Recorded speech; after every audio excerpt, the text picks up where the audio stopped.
estamos chegando aqui em momentos decisivos na história, na estrutura do livro de Apocalipse, né? Estamos chegando já nos momentos finais, onde as coisas vão começar a acontecer.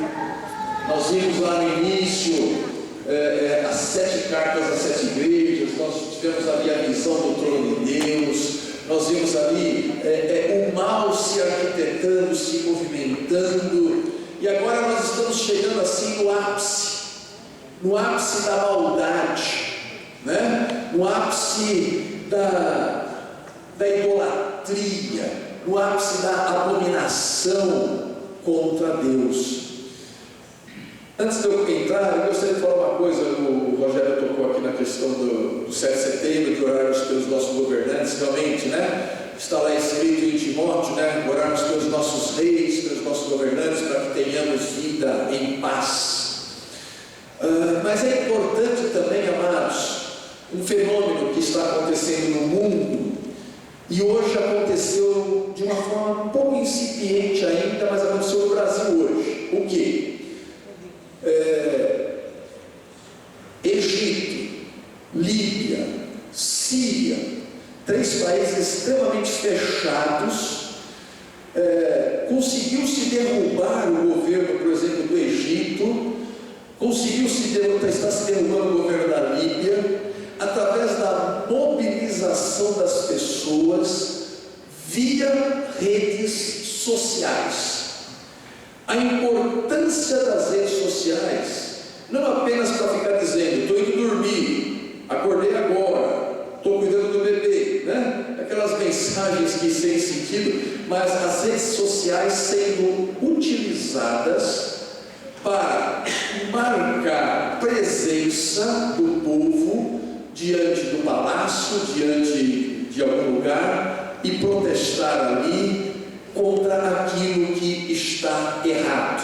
Foi assim no Egito. Os governantes ficaram aturdidos de ver aquelas multidões reunidas na cidade do Cairo, por exemplo, que foram todas convocadas via rede social, internet. E hoje foi feito mesmo em São Paulo, em Brasília principalmente, a marcha contra a corrupção. Coisa boa, porque, irmãos, o brasileiro não aguenta mais tanto governo corrupto. Não aguenta mais. A Folha de São Paulo, domingo, fez uma bonita matéria. Ela descobriu que nos últimos 8 anos o Brasil perdeu uma Bolívia inteira do PIB, 40 bilhões de dólares em desvios. 40 bilhões de dólares que era para construir hospitais, para construir moradias, que era para dar educação digna, que era para pagar melhores professores, enfim, tudo aquilo lá não foi feito porque 40 bilhões de dólares foi para o bolso dos governantes. Nós não podemos nos calar diante disso. O povo brasileiro, o povo cristão, não é um povo alienado, não é um povo que não diz respeito a mim. Se você for ver, por exemplo, os profetas, Isaías, Jeremias, Ezequiel, Oséias, Joel e tantos outros, eles passaram a vida deles protestando contra as injustiças sociais. Então nós temos esse direito. Nós, como cristãos, como evangélicos, não podemos ver o erro e nos calarmos. Pelo contrário, nós somos chamados a ter uma postura ética diante do mundo e não sermos coniventes com isso, não sermos coniventes com o erro, com a injustiça, porque sobre nós tem essa responsabilidade. Como povo de Deus, nós não podemos abençoar governante corrupto, não podemos abençoar governante injusto, não podemos acreditar naquelas balelas que eles falam na televisão, nas suas propagandas. Eles têm que saber escolher, decidir com senso de justiça. Amém. Amados, vamos lá no capítulo 16 de Apocalipse. Nós vamos ver o capítulo hoje 16 e 17. mas no 16 eu só vou ler do verso 12 a 16.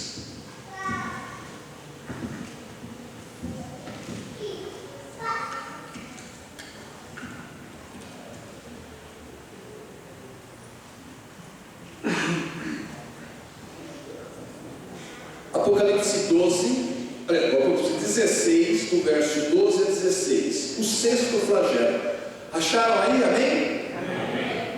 Diz assim: derramou o sexto anjo, derramou a sua taça sobre o grande rio Eufrates, cujas águas secaram, para que se preparasse o caminho dos reis que vem do lado do nascimento do sol. Então vi sair da boca do dragão, da boca da besta e da boca do falso profeta 3 espíritos imundos semelhantes a rãs, porque eles são espíritos de demônios, operadores de sinais, e se dirigem aos reis do mundo inteiro com o fim de ajuntá-los para a peleja do grande dia de Deus, do Deus Todo-Poderoso. Eis que veio como vem o ladrão. Bem-aventurado aquele que vigia e guarda as suas vestes, para que não ande nu e não se veja a sua vergonha. Então os ajuntaram no lugar em que em hebraico se chama Armagedon. Então agora vamos no capítulo 17, amados. Vamos lá. Veio um dos 7 anjos que tem as 7 taças e falou comigo dizendo: vem, mostrar-te-ei o julgamento da grande meretriz que se acha sentada sobre muitas águas. Preste atenção nisso.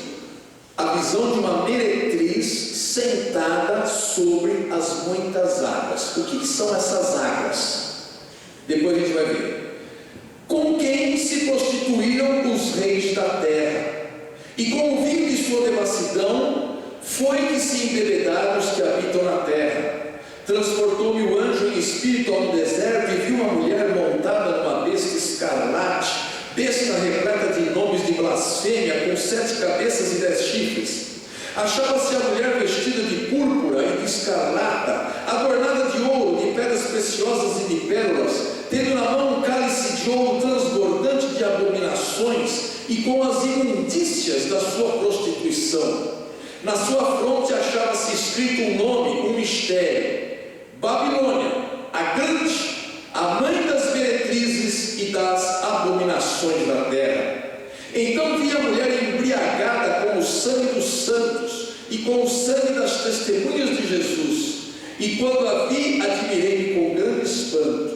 O anjo, porém, me disse: por que te admiraste? Dir-te-ei o mistério da mulher e da besta que tem as 7 cabeças e os 10 chifres, e que leva a mulher. A besta que viste é e não é, está para emergir do abismo e caminha para a destruição. E aqueles que habitam sobre a terra, cujos nomes não foram escritos no livro da vida desde a fundação do mundo, se admirarão vendo a besta que é e não é, mas aparecerá. Aqui está o sentido que tem sabedoria. As 7 cabeças são 7 montes nos quais a mulher está sentada. São também 7 reis, dos quais caíram 5. Um existe e o outro ainda não chegou. E quando chegou tem de durar pouco. E a besta que é e não é, também é ele, o 8º rei, e procede dos 7 e caminha para a destruição. Os 10 chifres que viste são 10 reis, os quais ainda não receberam reino, mas recebem autoridade como reis, com a besta durante 1 hora. Têm estes um só pensamento e oferecem à besta o poder e a autoridade que possuem. Pelejarão eles contra o cordeiro, e o cordeiro os vencerá, pois é o Senhor dos senhores e o Rei dos reis. Vencerão também os chamados eleitos e fiéis que se acham com ele. Falou-me ainda: as águas que viste onde a meretriz está assentada são povos, multidões, nações e línguas. Lembra-se quando eu chamei a atenção de vocês, que a grande meretriz se achava assentada sobre muitas águas. Então ela está assentada sobre o quê?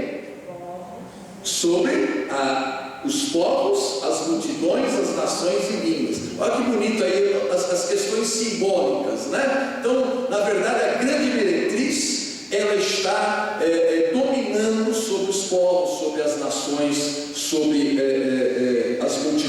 versículo 16: os chifres que viste e a besta, esses odiarão a meretriz e a farão devastada e despojada, e lhe comerão as carnes e a consumirão no fogo, porque em seu coração incutiu Deus que realizem o seu pensamento, o executem a uma e deem à besta o reino que possuem, até que se cumpram as palavras de Deus. A mulher que viste é a grande cidade que domina sobre os reis da terra. Amados, cadê o nosso irmão Gilson? Liga o computador para o 2.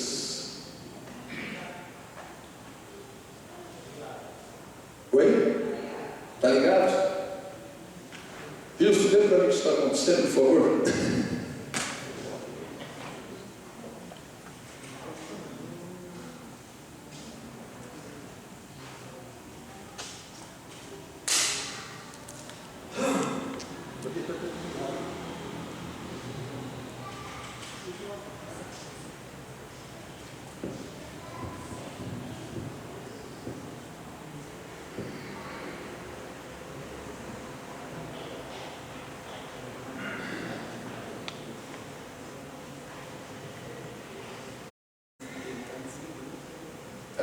Muito bem, amados, tá bom. Muito bem, nós vimos aqui o sexto flagelo, que é muito importante para nós.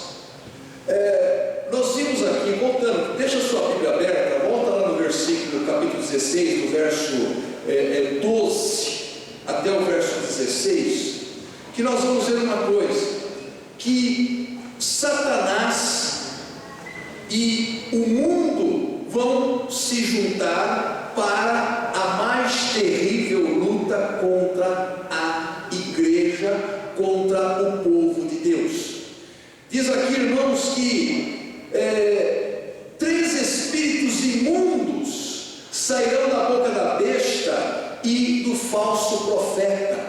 Isto aí significa o que? Representa ideias, planos, projetos satânicos, métodos satânicos introduzidos na mentalidade dos povos.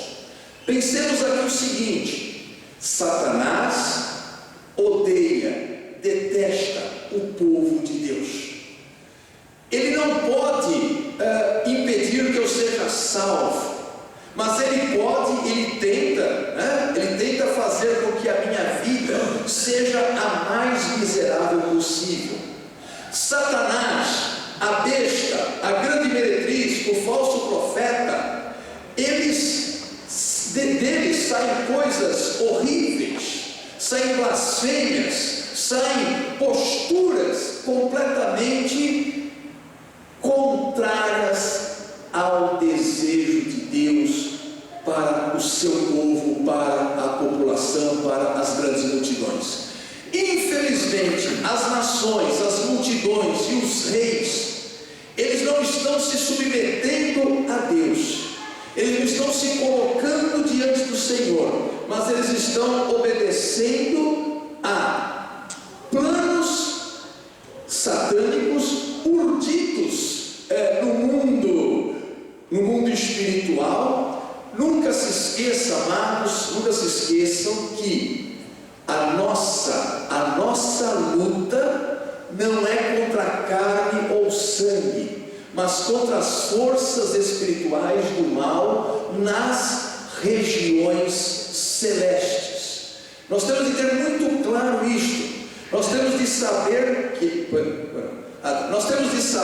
que existe um Deus que reina, um Deus que está sentado sobre o trono, mas existem também forças espirituais maléficas que desejam tornar a vida do ser humano a mais detestável possível. Nós temos de saber, amados, que estas forças espirituais, elas provocam, elas seduzem os poderosos para que tornem a vida das pessoas cada vez mais miserável.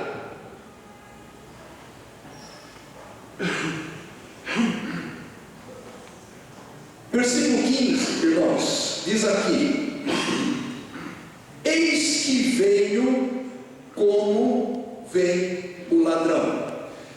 A primeira vez que Jesus Cristo veio, ele veio de que forma? Ele veio de uma forma humilde, simples, deitado numa manjedoura, não tinha nem lugar para ele. A segunda volta de Cristo será em grande poder, todo olho o verá, e ele virá para destruir todas essas forças espirituais maléficas. Na Bíblia, a segunda vinda de Cristo é chamada de parousia. Parousia é uma palavra grega referindo-se a esta volta de Cristo. E é importante nós sabermos uma coisa: a segunda vinda de Cristo será repentina e inesperada. Por isso, amados, que Jesus alertou a igreja: nós precisamos estar vigiando, esperando a volta do Senhor. Alguém aí, abra para mim Mateus 24, 42, se coloque em pé e leia para nós. Mateus 24, 42.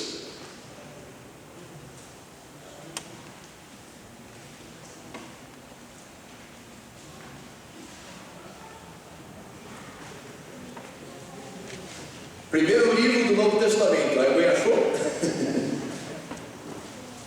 42. Portanto, vigiai, porque não sabeis em que dia vem o vosso Senhor. Isso. Vigiai, porque não sabeis em que dia vem o nosso Senhor. Irmãos, por todo o Novo Testamento nós vemos essa advertência de que a volta de Cristo será repentina, virá como ladrão da noite. Por que é usado esse termo ladrão da noite? O ladrão não avisa quando vem roubar? Ele não avisa, ele vem de uma forma inesperada. Quando a gente menos espera, ele vem. Os povos, as nações, as multidões estão brincando com Cristo, achando que ele não vem nunca. Eu fico imaginando, amados, os grandes centros comerciais, financeiros do mundo, por exemplo. Imagina uma Avenida Paulista, 10 horas da manhã, numa segunda-feira, os escritórios fervilhando de gente, ou uma Wall Street em Nova York, em Manhattan, o centro financeiro lá nova-iorquino, a Bolsa de Valores de Tóquio, Bolsa de Valores de Londres, Bolsa de Valores de São Paulo, milhares e milhares de pessoas trabalhando ali, pensando apenas no dinheiro, pensando apenas na questão material, e de repente alguém fala assim: escuta, tem alguma coisa estranha no céu. E aí as pessoas saem para fora, olham pelas janelas dos escritórios e vê lá uma grande luz, anjos, e aí muita gente vai se lembrar de que já leu na Bíblia, ou já ouviu falar algum dia que Cristo haveria de voltar. Mas a maioria das pessoas estão brincando, achando que isso nunca vai acontecer. A gente está assistindo aí algumas coisas na televisão nesses dias, em comemoração dos 10 anos lá da 11 de setembro, da Torre Gêmeos. Se você dissesse alguns dias antes você dissesse para alguma daquelas pessoas que trabalhavam naquelas torres lá, dissesse assim: olha, você acredita que um avião pode bater aí? Não, 2 aviões podem bater nessa torre e ela vir abaixo e você morrer? O que essa pessoa diria? Você está louco. Isso é impossível. Olha a estrutura desse prédio. Avião bater nesse prédio, isso nunca aconteceu, nunca vai acontecer. Se você chegasse também lá para aqueles ricaços milionários que fizeram a primeira e única viagem do Titanic, você chegasse lá para eles antes da viagem: escuta, meu irmão, como é que está a sua vida com Deus? Quando ficar velho lá, eu vejo a minha vida pessoa falaria? Daria risada, ou talvez diria como capitão do navio: nem Deus pode afundar esse navio, tão seguro que ele é. Irmãos, Jesus está sempre advertindo o seu povo: ele pode voltar a qualquer momento. Não é que ele pode voltar, não estou colocando aqui na condicionante, né? Ele pode voltar a qualquer momento, ele voltará. E as nações, os reis, haverão de se ver diante de Cristo Jesus. É por isso que nós temos de ter sempre, irmãos, uma pregação que fala da urgência. Lá em Hebreus fala: o tempo de Deus se chama hoje. Se chama hoje. Não deixa para depois, não. Porque ou Jesus volta para nós antes, ou você volta para Jesus antes. Logo, porque a nossa vida, ela é limitada, ela é temporária, ela passa, e às vezes a gente vai se ver diante de Cristo muito mais rápido do que imagina. O verso 16 nos fala do Armagedon. Então os ajuntaram no lugar que em hebraico se chama Armagedon. Amados, existe lá realmente no deserto lá do Negev um lugar chamado Armagedon. É um grande vale, um grande deserto que tem este nome, que fala que ali seria a batalha final, da vitória final, quando Cristo virá em glória e triunfará sobre os seus inimigos. Mas segundo muitos entendidos da palavra de Deus, a palavra Armagedon na verdade é mais um símbolo do que um lugar, embora exista esse lugar, e segundo algumas interpretações, poderá de fato ocorrer uma grande batalha neste lugar. Inclusive no versículo 12 é dado aqui da onde que vem esses reis que pelejarão contra as forças divinas. Olha lá, os reis que vêm do lado do nascimento do sol, lá no versículo 12. Qual que é o lado do nascimento do sol? Que? Oriente. Perfeito? Certo, irmão Oscar? O sol nasce no Oriente, né? Então há uma dica aqui, né? Que os reis se juntarão neste lugar chamado Armagedon para batalhar, né? E estarão indo, né, para este lugar, vindos do Oriente. Então você pega o mapa de Israel, e o que estiver ao Oriente de Israel, nós vamos ter a Ásia, tá? Nós vamos ter a Rússia, nós vamos ter ali os países orientais, a China que é um grande gigante que está aí crescendo assustadoramente. Dentro de alguns anos, a China será, dentro de algumas décadas, será o país mais poderoso do mundo. Com a sua população, hoje já passa dos 1 bilhão e, eu acho que 400 milhões, 1 bilhão e 400 milhões. É mais ou menos o seguinte, irmãos: de cada 10 habitantes da Terra, 3 são chineses. Se a Terra tivesse só 10 habitantes, 3 deles seriam chineses. Então é muita gente. Então, amados, esse sexto flagelo é o último estágio da punição divina. Quando Satanás percebe que a sua derrota é inevitável, ele vai incitar as nações contra Deus. E nessa batalha final, Jesus esmaga todos os inimigos debaixo dos seus pés. É o fim deste poderio, é o Armagedon. Vamos ver agora, no capítulo 17, a meretriz e a Babilônia. Irmãos, o diabo sempre tentou imitar a Deus. Então nós temos do lado de Deus a noiva, do lado do diabo nós temos a meretriz. Do lado de Deus nós temos a cidade santa.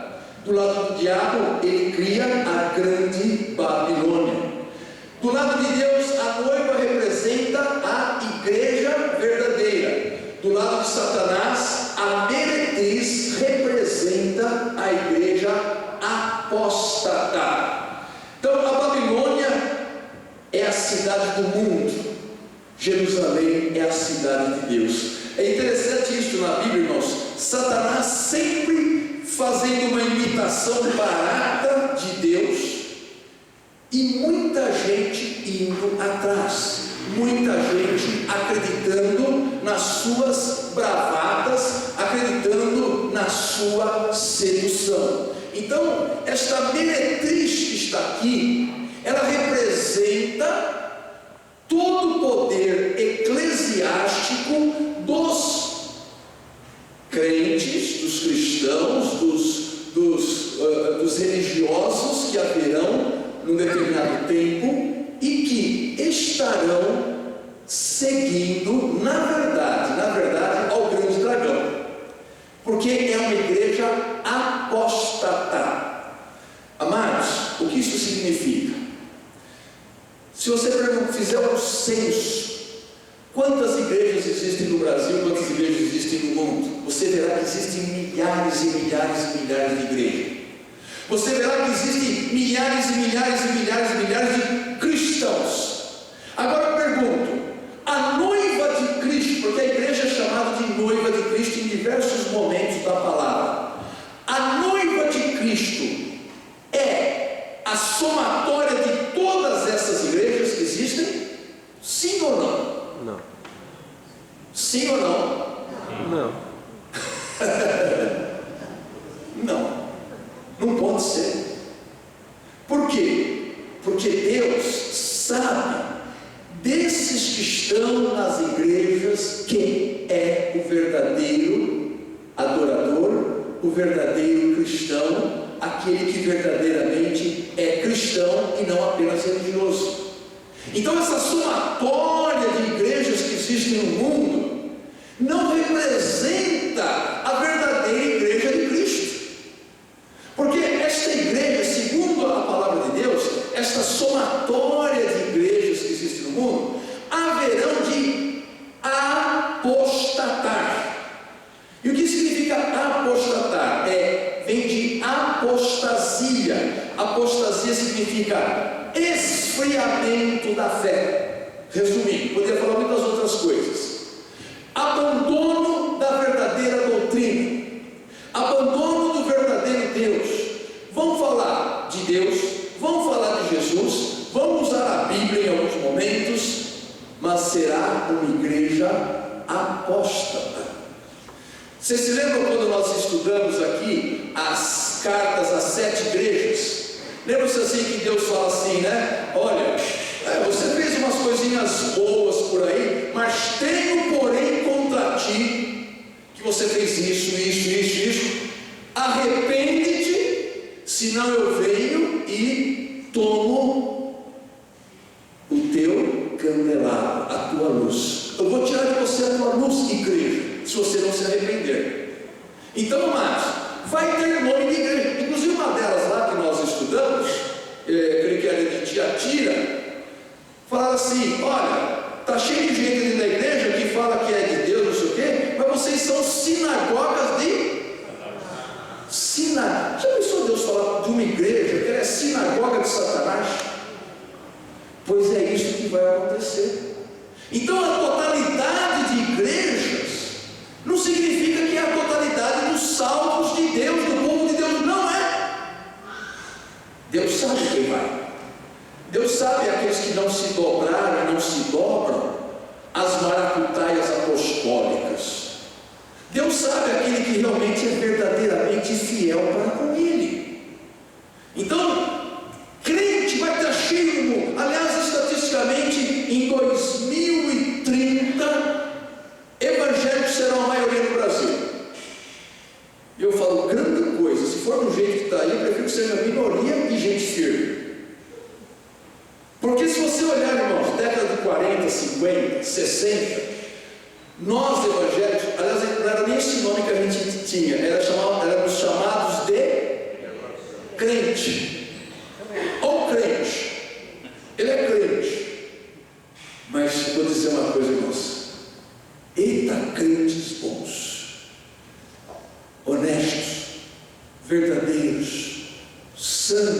em todos os sentidos, pessoas comprometidas. Se uma determinada empresa, outro dia eu estava lendo de um pastor bem antigo, ele falou assim que quando ele era jovem, ele trabalhava lá no Rio de Janeiro, na cidade do Rio de Janeiro, houve um roubo na empresa e chamaram a polícia.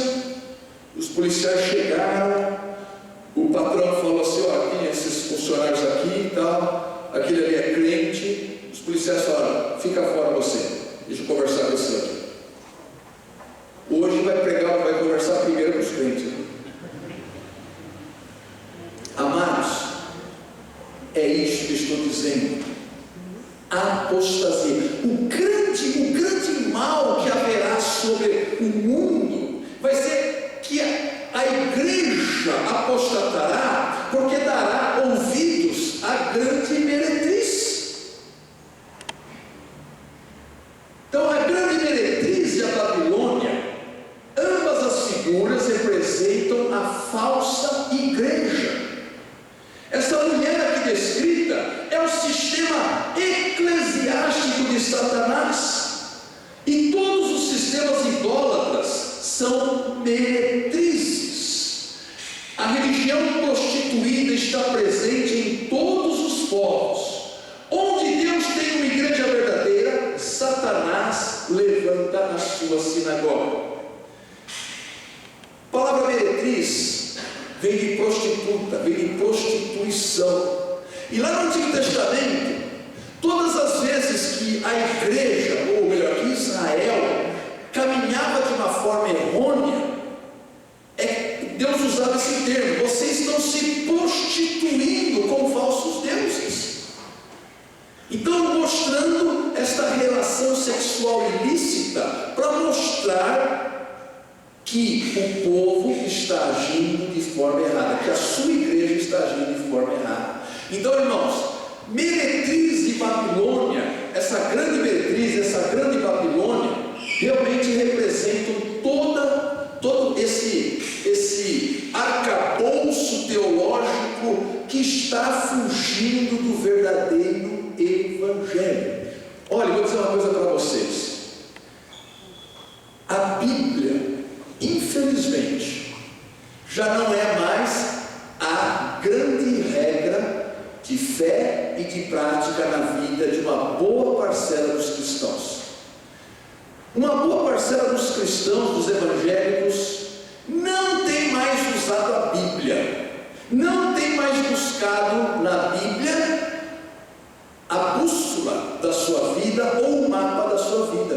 Por quê? Porque hoje os grandes centros de fé têm lá os seus porta-vozes de Deus.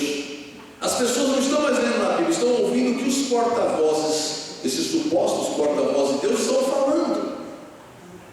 As pessoas hoje são analfabetas bíblicas. Por quê? Porque abandonaram a Bíblia como regra de fé. Embora tenha milhões de Bíblias espalhadas no Brasil, ela é apenas um amuleto, deixa-se aberto no Salmo 91 para proteger contra ladrão, e realmente, e daí para pior, né? Então, amados, não adianta nada isso, não adianta nada. A palavra de Deus tem que estar dentro do nosso coração, dentro da nossa mente.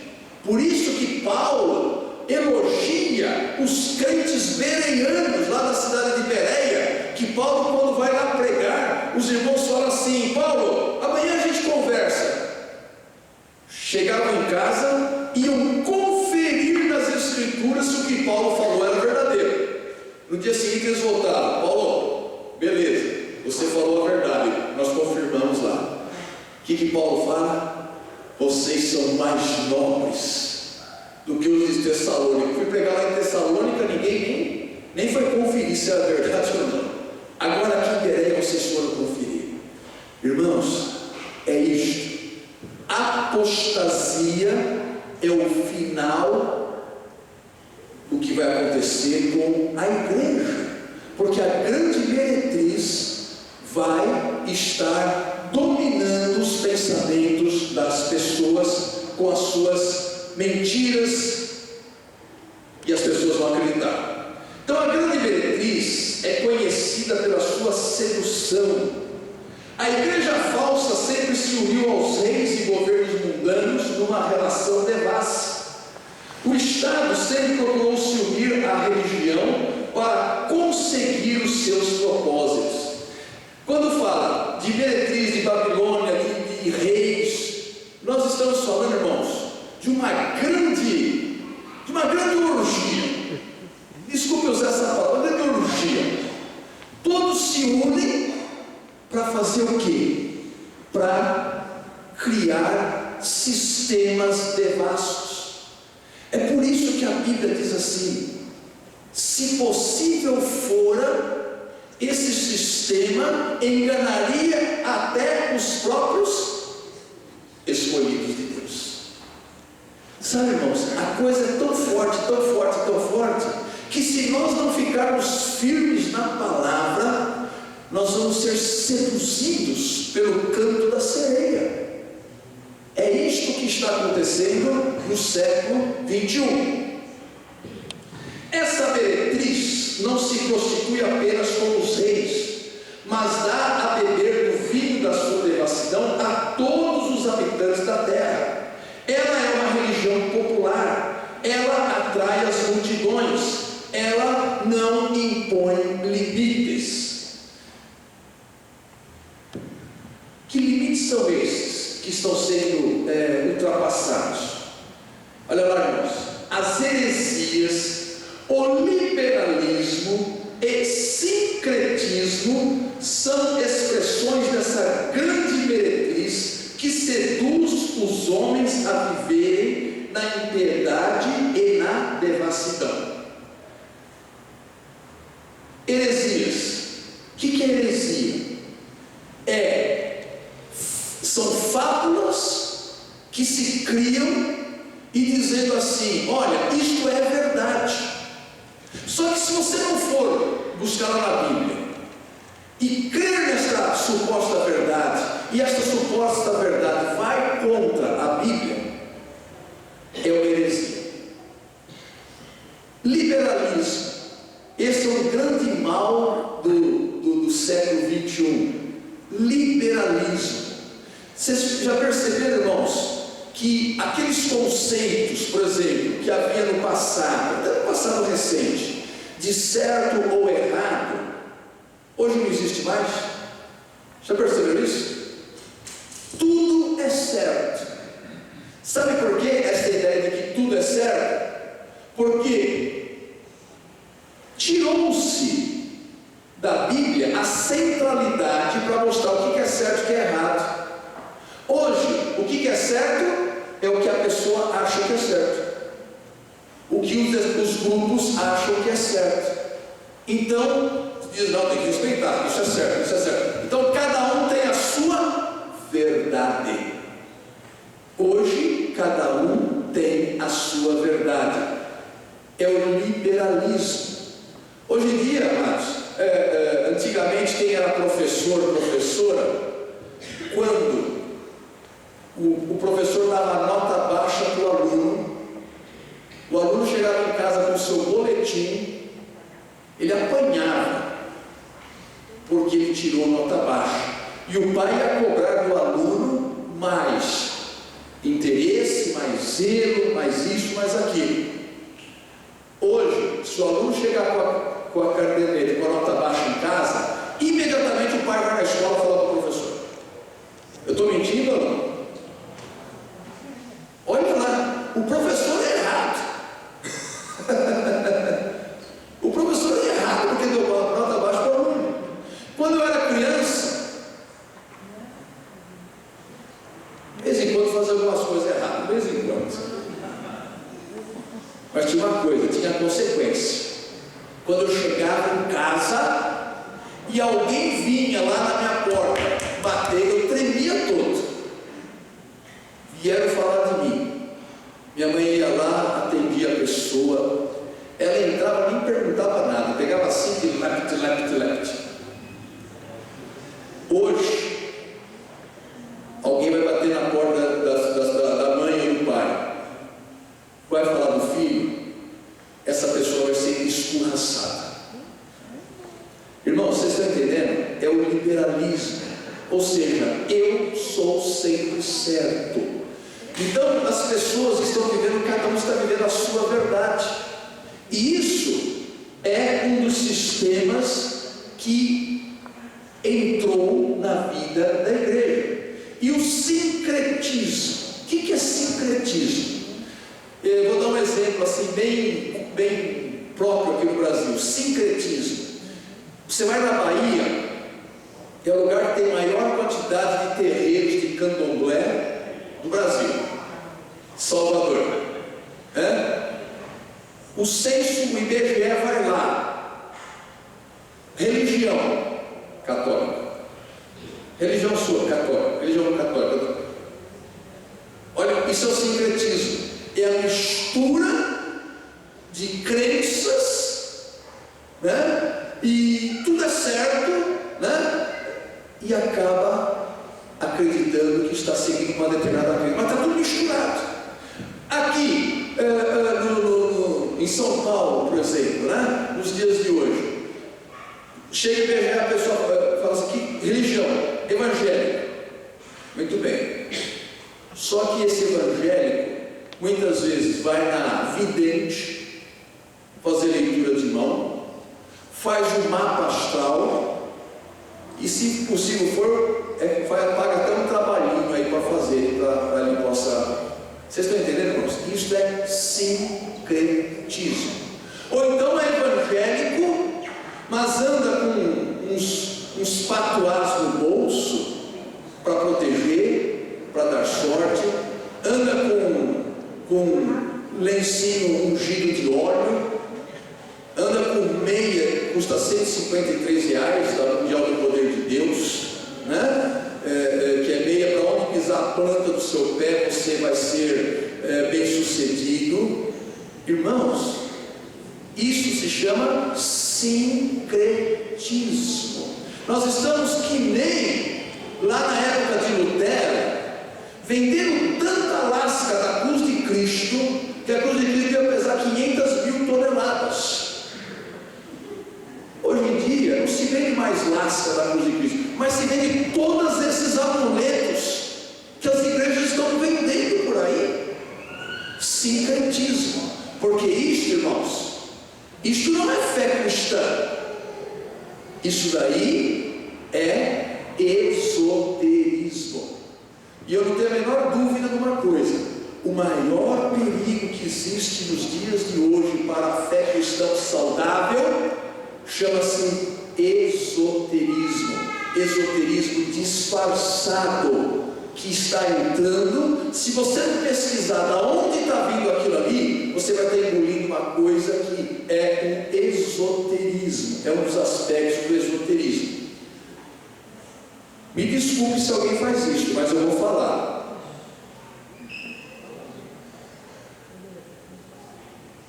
Pôr água, copo d'água em cima da televisão, para alguém, que o sujeito orar lá e você tomar esse copo d'água, vá pesquisar. Isso aí é espiritismo. Você é espírita. Isso aí chama-se água fluidificada. Se você um dia fez isso na ignorância, tudo bem, Deus te perdoa. Se você fizer a partir de agora, vai ser condenado. Eu falei. Levar roupa para que determinada pessoa ore para a roupa, para a pessoa por causa da roupa dela. Traz a camisa, dá um nó, traz a camisa, leva lá. Sabe o que é isso? Kardecismo.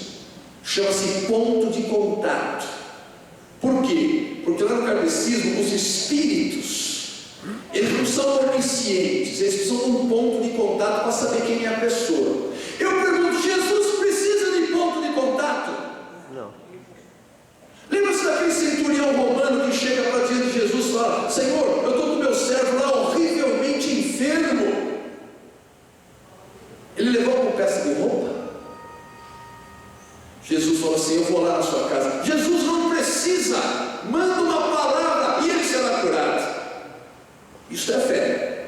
O resto é crendice. Irmãos, a coisa é séria. Aí, estamos chegando nesse momento aqui. As pessoas estão misturando tudo. Sincretismo religioso. Tem outras coisas que outro dia eu falo. Se não quiser ouvir, não venha mais na quarta-feira.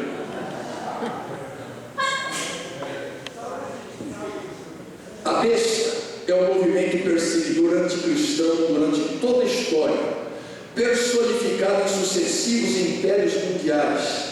A besta é passada, é presente, é futuro. Essa meretriz é personificada como a cidade de Roma na época de João. A cidade imperial atraía com seus prazeres os reis das nações.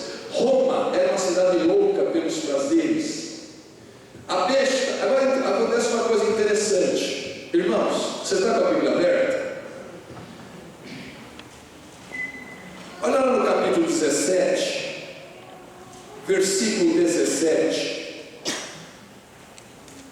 Olha no versículo 16, capítulo 17, versículo 16, a gente já está terminando. Diz assim: os 10 chifres que viste e a besta, esses odiarão a meretriz e a farão devastada e despojada, e lhe comerão as carnes e a consumirão no fogo. O que nós estamos vendo aqui? Os reis que estavam mancomunados com a meretriz se voltaram agora contra a meretriz. Por quê?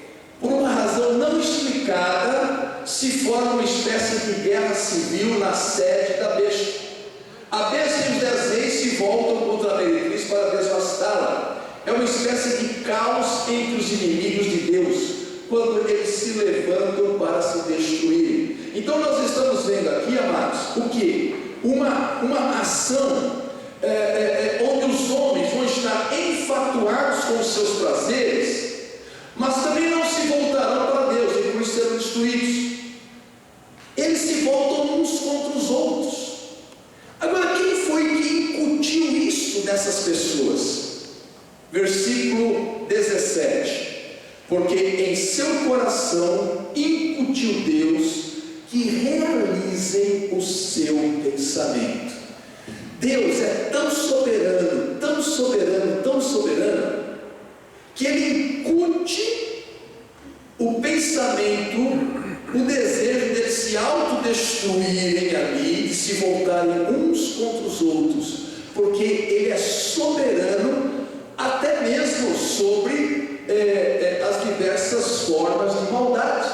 A soberania de Deus domina até mesmo sobre os seus inimigos. A soberania de Deus é absoluta no universo. Os reis da terra e até mesmo a besta estão debaixo da soberania absoluta de Deus. Deus tem os seus planos. Ele vai destruir todas essas forças maléficas que estavam aliadas contra o povo de Deus. Haverá uma grande confusão entre os homens. Os homens vão se cansar de tanta libertinagem. Os homens vão se cansar de tanto engano, mas não vão buscar a Deus. Esse que é o problema. Este que é o grande problema. Mas Deus faz com que eles comecem a destruir-se uns aos outros. Por quê? Porque eles estão debaixo do pecado, estão vivendo de uma forma errada e não se voltam para Deus. Então Deus vai começar a dar um basta em tudo isso. Nós então estamos chegando, irmãos, ao final do grande poderio da besta, do falso profeta, da meretriz e da Babilônia. E inclusive quando a gente quer se referir a uma grande bagunça, a gente vai se referir a uma Babilônia ou Babel, né? Babel ou Babilônia, significando o quê? Grande confusão. Deus não vai aceitar essa grande Babilônia que nós estamos vivendo hoje, amados. Deus não vai aceitar por muito mais tempo. Por muito mais tempo.